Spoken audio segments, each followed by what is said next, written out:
E aí pessoal, tudo certo? Sejam todos muito bem-vindos. Em um motel de beira de estrada vemos Alice, uma mulher de 30 anos que recebe uma ligação de seu marido chamado Eric, e corre para o banheiro para atender. São 2 da manhã. Eric a cumprimenta calorosamente e lembra que eles têm uma consulta com um médico de fertilidade naquele dia. Descobrimos que Alice trabalha como gerente de mídias sociais em uma empresa farmacêutica e naquele momento está a caminho de casa depois de participar de uma importante convenção. Mas sem Eric suspeitar, sua esposa está o traindo com seu colega e melhor amigo John. Momentos depois, os dois saem do motel ainda pela madrugada e retomam a estrada. No caminho é revelado que Alice e Eric estão tendo problemas para conceber um filho, mas Eric parece ser muito solidário e atencioso com ela. Quando então John percebe que o combustível está quase acabando, o que o confunde um pouco, já que ele claramente se lembra de ter enchido o tanque no dia anterior. Mesmo assim, ele para em um posto de gasolina isolado no caminho para resolver o problema. Enquanto ele se ocupa com o reabastecimento, Alice entra na loja para pegar uma xícara de café. Ao mesmo tempo, podemos ver que o carro está vazando gasolina, o que explica por que ele ficou sem combustível tão rapidamente. John olha ao redor e vê que o posto é bastante isolado. Quando ele percebe que próximo a um velho vagão de trem há um grande outdoor que diz: "Deus não está em nenhum lugar." Dentro da loja, Alice vai até o caixa para fazer o pagamento, mas parece não haver ninguém por perto, então ela deixa o dinheiro no balcão. Nesse momento, ela nota algo que a assusta: sangue espirrado sobre alguns produtos numa prateleira, e assim que ela se dirige para a porta de saída, um tiro atinge em seu braço. Após isso, uma saraivada de balas é disparada em sua direção. Alice, com muita dor de alguma forma, consegue se arrastar para um local seguro enquanto grita por ajuda, porém seus apelos não são ouvidos por ninguém. Nem mesmo o John Jorão de seu amante consegue ouvi-la. Acontece que o Panguão está ouvindo música muito alta dentro do carro, então ele está completamente alheio ao que está acontecendo lá dentro.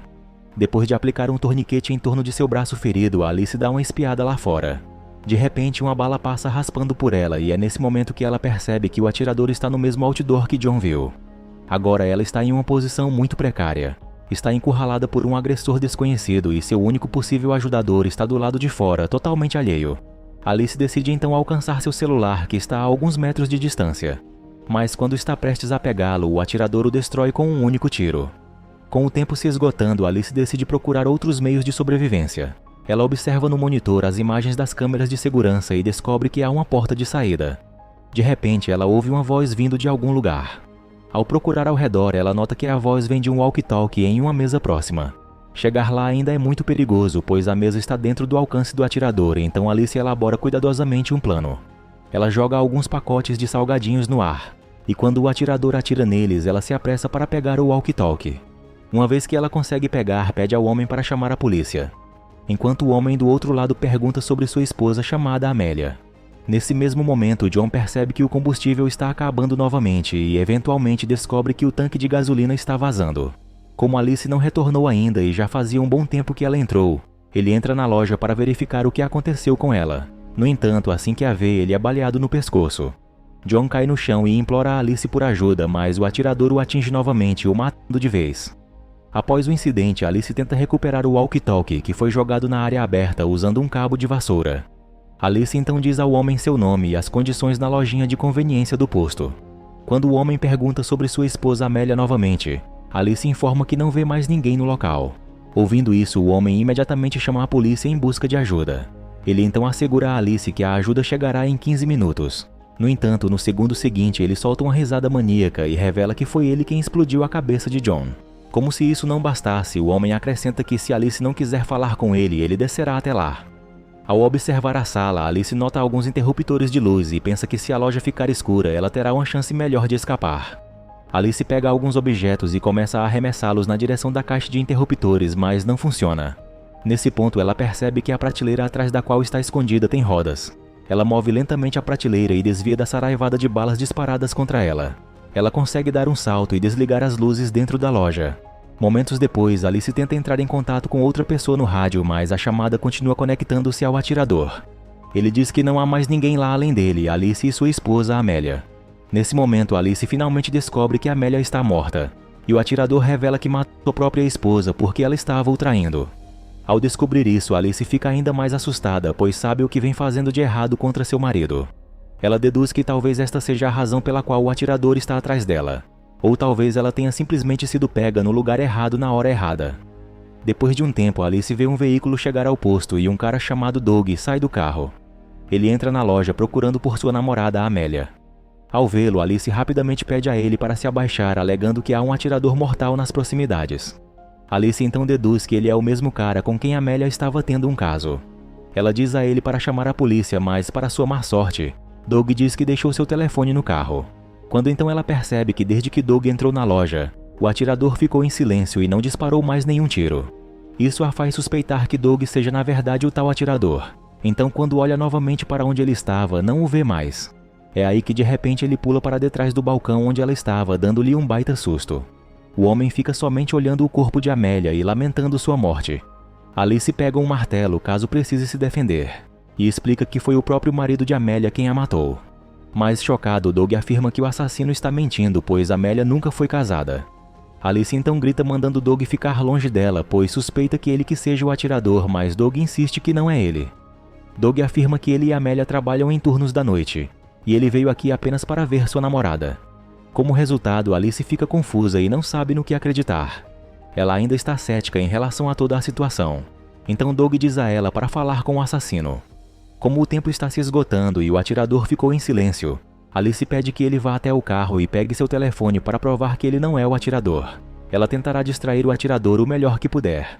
Doug está assustado com a ideia toda, pois parece ser muito perigosa, mas como Alice continua insistindo, ele concorda relutantemente. Infelizmente, assim que ele chega ao seu carro, ele pensa que pode alcançar o telefone no suporte, mas ele é baleado e morto, enquanto seu telefone também é destruído. Isso significa que ele estava dizendo a verdade o tempo todo. O atirador não era ele. Alice fica arrasada por ter enviado o pobre Doug para a morte e não apenas isso. Suas chances de escapar também se foram. O verdadeiro atirador volta a falar no rádio e diz que ela é uma assassina. Ela enviou Doug em uma missão suicida, sabendo que ele não sobreviveria. O atirador então revela que quer saber a verdade que Alice não faz ideia o que seja. Ele também fala que sabia que Alice estava na convenção, dizendo que está enojado com o fato de ela fabricar drogas farmacêuticas que afetam a vida de muitas pessoas. Alice afirma que sua empresa fabrica medicamentos e que ela é apenas uma gerente de mídias sociais. Mas o atirador afirma que é ainda pior, pois ela é a responsável por distribuir as drogas mentindo que são boas. Além disso, o atirador também conhece o nome da empresa de Alice e afirma que ela era uma mulher egoísta que subiu na hierarquia corporativa traindo os outros e que ela merece morrer. Esse indivíduo, aparentemente revoltado, afirma que Alice acusou falsamente um homem de assédio sexual para avançar em sua carreira. E o homem acusado foi demitido, deixando-o sem dinheiro para cuidar de sua filha doente.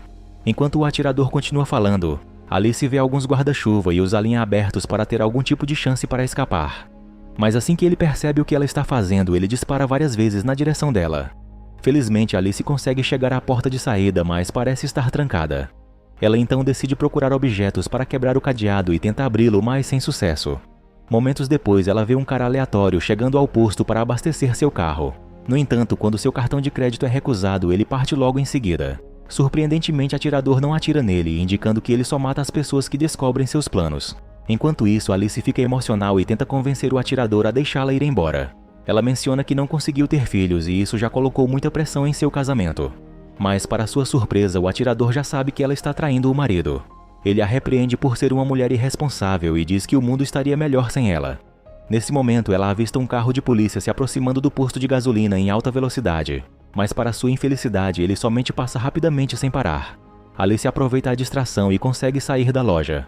Ela vai se esgueirando cautelosamente com a chave de seu carro na mão. Ela aos poucos consegue se aproximar do carro de John, onde aparentemente o atirador parece não saber que ela está ali, pois ele continua perguntando onde ela está. No entanto, quando ela tenta entrar no carro, o louco atira várias vezes nela, deixando Alice sem escolha a não ser recuar para a loja novamente. No processo, ela é baleada mais uma vez, desta vez na coxa. Alice se contorce de dor e tenta se arrastar para algum lugar seguro, mas está lentamente perdendo a consciência. No entanto, mais tarde, ela consegue fazer um procedimento básico de primeiros socorros em seu ferimento, que para temporariamente o sangramento enquanto o atirador continua a falar seus delírios sobre a humanidade. Quando então Alice nota no local o uniforme de um certo homem chamado Henry, percebendo que ele trabalhava ali, mas que parece ter sido demitido algumas semanas atrás. No entanto, seus pertences ainda estavam ali, incluindo uma foto dele com sua filha. Ela então pega uma pequena serra e tenta cortar o cadeado. mas no processo ela acaba escorregando a serra e machucando sua mão. Frustrada e com raiva, ela pega o rádio e diz ao atirador que vai demorar muito mais do que matá-la para resolver os problemas insanos dele. Ela então o chama pelo nome Henry e mostra querer saber se ele perdeu realmente sua filha de alguma forma, demonstrando que lamenta por isso se for realmente o caso. No entanto, depois de um breve silêncio, o atirador apenas pergunta: "Quem é Henry?" Momentos depois, outro carro para no posto. Um homem sai para abastecer seu carro, mas infelizmente vê o corpo de Doug e entra em pânico. Isso alerta o atirador e ele imediatamente atira no homem. Para piorar as coisas, a esposa do homem também sai, enquanto Alice tenta desesperadamente sinalizar para que ela se esconda, mas é tarde demais. O atirador também atira na senhora. Dessa forma, um casal inocente é brutalmente assassinado diante um do outro. O assassino então diz a Alice que eles compartilham o mesmo gênio do mal que ela passará para seu filho ainda não nascido se um dia puder engravidar. Alice diz que eles não são nada parecidos e diz escolher não ter filhos, para que eles não sofram de depressão e não acabem como covardes, se escondendo no escuro e matando pessoas inocentes como o atirador, afirmando que seria a mesma escolha que a mãe dele faria, se soubesse que ele se tornaria um monstro. Mas naquele momento ela nota uma menininha chamada Cindy no carro do casal que acabara de morrer. Após testemunhar seus avós sendo mortos, ela está muito assustada dentro do carro. Imediatamente, Alice faz gestos pedindo para que ela se abaixe e tenta distrair o assassino para que ele não perceba a menina. Porém, depois que Alice pega algumas coisas para fazer algo que teve ideia, vê que a menina saiu do carro e estava inocentemente tentando acordar sua avó. Imediatamente, Alice fala para o atirador não se atrever a atirar nela, mas em resposta ele diz que se quisesse matá-la já o teria feito. Ele então pergunta a Alice se ela daria sua vida por Cindy. Alice responde com confiança que sim, e o atirador dá a ela 2 minutos para fazer a criança ir embora. Ela diz à criança para correr para a estrada, mas apesar dos melhores esforços de Alice para persuadir Cindy a sair, ela não consegue. A menininha, em vez disso, corre para dentro da loja porque está com medo de se aventurar na escuridão. Agora sem opções, Alice bloqueia a porta e começa a tentar abrir o cadeado do portão de saída. Ao mesmo tempo, o assassino finalmente desce do outdoor e começa a se dirigir à loja para concluir o seu mau ato. Depois de um tempo, Alice consegue cortar o cadeado, mas fica frustrada ao descobrir que há outro portão atrás que está trancado. Agora ela não tem escolha a não ser enfrentar o assassino sozinha. Ela rapidamente esconde Cindy, pega o que pode encontrar para usar como arma e se prepara para a luta. Logo o atirador chega à loja e consegue entrar, começando a procurá-la. Ele pergunta a Alice se foi seu marido traído quem o enviou ou se ele é apenas um colega de trabalho demitido sem devido processo para que ela pudesse roubar seu emprego.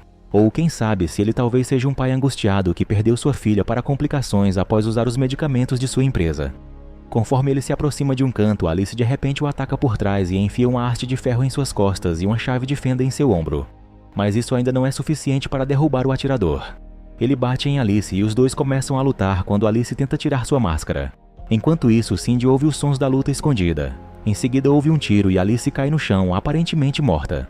O assassino agora se aproxima do esconderijo da garotinha e a encontra. Depois de abrir o portão, ele se aproxima de Cindy e tenta remover sua máscara para revelar seu rosto. Mas então Alice aparece do nada. Ela usa suas últimas forças para atingi-lo com um extintor de incêndio. O atirador tenta se levantar, mas ela desfere outro golpe, o deixando inconsciente. Ela o arrasta até a prensa hidráulica e a liga para esmagá-lo enquanto tenta descobrir quem está por trás da máscara. Mas antes que ela possa ver quem ele é, a máquina esmaga o crânio dele, finalmente encerrando todas as atividades doentias dele. O único problema é que Alice nunca descobrirá quem era o assassino. Suas motivações também não são conhecidas, o que é o maior mistério para ela. Alice eventualmente perde todas as suas energias, se encosta no elevador de carros e respira lentamente. Poucos segundos depois, ela morre, com Cindy observando todas essas cenas terríveis acontecerem. O filme então termina com Cindy saindo da loja e começando a caminhar pela estrada. O sol da manhã já havia nascido e ela tem a sorte de ser a única sobrevivente de toda essa tragédia.